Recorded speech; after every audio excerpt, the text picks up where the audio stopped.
ہم کریں گے ہر مظلوم کی حمایت۔ السلام علیکم، میں ہوں حرین فاطمہ اور آپ دیکھ رہے ہیں حمایتی نیوز HD چینل۔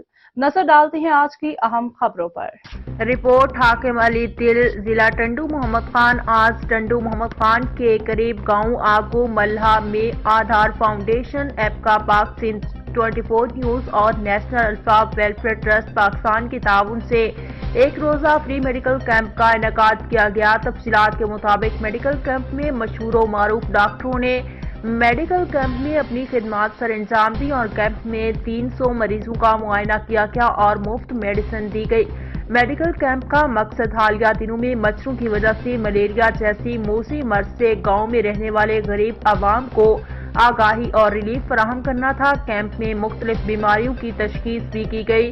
اس موقع پر نیشنل الفلاح ویلفیئر ٹرسٹ کے چیئرمین محمد علی شیخ نے کہا کہ نیشنل الفلاح ویلفیئر ٹرسٹ پاکستان اپنے ہم خیالوں سے مل کر خدمت خلق بنا کسی رنگ، نسل، ذات پات کے کرتے ہیں۔ محمد علی شیخ نے کہا کہ تہہ دل سے شکر گزار ہیں ڈاکٹر بھاگ چند صاحب کے، جس نے اس کشمکش، مفلسی اور مہنگائی میں ان دیہاتوں میں میڈیکل کیمپس لگا کر ایک مسیحانہ کردار ادا کیا ہے اور گاؤں والوں نے میڈیکل کیمپ لگانے کا شکریہ ادا کیا اور دعائیں بھی دیں۔